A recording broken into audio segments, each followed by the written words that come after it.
Another update on my power wall here, people. Most all this hadn't changed. I took all those batteries I had in there, which was spot welded and soldered, and I turned them into these. What do you think of that, huh? Ain't that cool? 1, 2, 3 of them suckers. They all have balancing. Okay, so they got leads that goes all the way up. I've showed pictures before. Okay, right there, it's upside down, but it's 24.30. And that one there's probably about the same. Yeah, 24.1. And this is one I just added today. 24.57. Okay. These are, and if you see them right there, that's a BMS. And that right there is actually a 14S. So I've figured out how to make a 14S BMS work with two 7S batteries. So what I've done, I've created this right here. These are all 7S. These are 10P. They're in parallel, 10, 7 in series. Then I hook them together to make these series together to make a 48 volt pack, which is the highest they'll go is probably like 55, 56 volts. And the lowest is, I think, around 22 or 23. Now, I got everything set to where they probably won't get any lower than about 24. Okay, or because I want to run a little bit on the high side of the low and a little bit low on the high side. So my system won't produce any more as far as my solar panels and my wind turbine. So right now you see I'm at 49.3 is what that's showing. And then of course this is my charge controller. And right now it's not taking any sun in. It is after dark. And then of course I got this is pretty cool here. I got this here a while back. And this right here is a programmable outlet. So I got it programmed where it comes on and it runs my on-grid inverter for so many hours a day, and then it cuts off in time to get a little bit of energy to be able to put back into my batteries. Okay, so it uses the battery somewhat during the day, and of course some of these I'm eventually going to shut off and just save them for backup purposes as I get my bank bigger. So I've created a bus bar system. So actually I have enough set up there, as you see the bolts, and I'm going to have sets of 2. I'm going to have 3 in the front and 3 in the back. So got enough room for 3 more. So eventually I'm going to build 3 more. I'm going to have enough for quite a bit of backup power. And then of course this thing right here runs all day long when the sun's out. And then of course the wind turbine, I have a wind turbine. And here's the controls there, which burns it off. Those right there are big resistors. But that will burn off the excess energy. And it basically keeps anything from being overcharged. So that is set to kick in and burn off the energy at like 56 volts.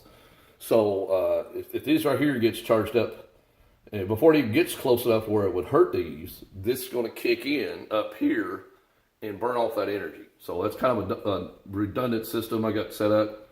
Out there is going to save the batteries. This is set to only charge up to a certain amount. That will save the batteries. This is set. You can program this right here to where it only comes on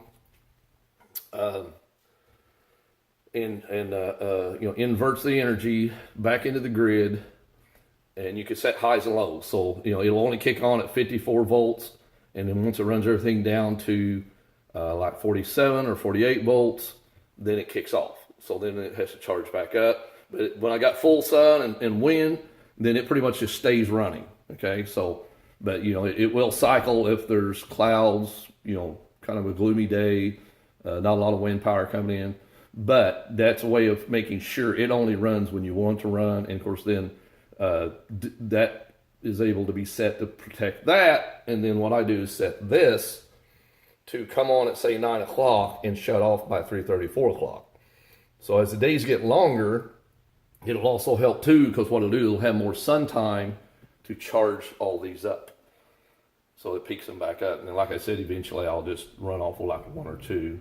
And then the rest of them will be for just emergency backup power. So they won't get cycled as much. And the nice thing about these right here, they can be left low.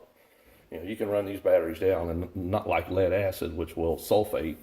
And I was going to go with multiple batteries. But, to get 48 volts, which is my system's a 48 volt system, you'd have to have 6 8-volt batteries or 8 6-volt lead acid batteries, So if you had, like say, golf cart batteries or anything, marine batteries, anything deep cycle, then you only get so much amp hours. And then you got to buy 8 more or 6 more, so depending on what you get. Or if you get 12, 24, 36, 48, so you have to have several of those and to get the amp hours up. So I may have spent a little more money creating this system. These trays are about $10 a piece, but they're reusable and they're fused. So they should last a really, really long time. They're a PCB board. And then, of course, these trays, same way. So long as I don't overwork all this system, these will last a long time. And, of course, these batteries, if one goes bad, I pop it out, pop in another one. Find one that's similar capacity. As you see, I've ran all of them through and got capacities. These got 3,353 milliamp hours, okay? And this whole bank, basically, is every battery. Now, there's a few of them that's below 3,000. Here's one that's 22. But I got mostly these right here. They're brand new. And this whole pack has got over 3,000 milliamp hours per cell. So turns out it's pretty much, really good setup. As you can see all the cells there. This one right here is 2,000 plus. Okay, so every cell in it is 2,000 or more. I got some it's 25. This one's same way. It's over 2,000. So they averaged out to a really nice pack. Okay, most of these cells are new. I got a few of them out of old laptop batteries, but I'm trying to stay as much as I can with the good used. I shouldn't say brand new, but good used that are coming out of packs that were different devices like laptop batteries that were not used, medical device batteries that were not used. And these people get them, and what they do, they get all these cells out of them because, for some reason or other, they didn't sell. The company went out of business. So there's a lot of things going on out there in the DIY community that's allowing people to do this. So then I'll show you my bus bar setup. This right here is negative and positive, okay? I want to be able to expand. So basically, those two bars are set up to where they're into wood, and they're also got something behind them to keep them from making contact. So everything is insulated, and then everything is ran through breakers. I have multiple breakers. Everything is on a breaker. Breaker. So that's what people, if you want to run something like this, make sure you got breakers in line. Make sure you got extra grounds in line, okay? So here's my off-grid, 1,500 watt. This right here will go up to 3,000 watt max. So power goes out, I just plug this wire down here, plug it in, plug it into the wall, flip a few switches, shut my breakers off on my main, and my house is back in business. And during the day, and if the wind's blowing, this is all being recharged.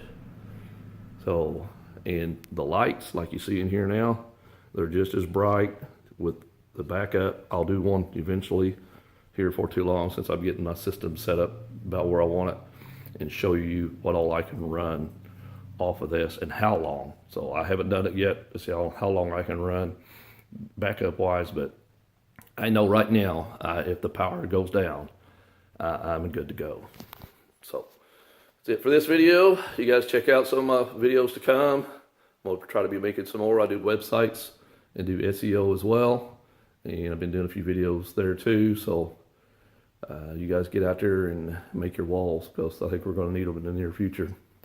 Take care. Bye.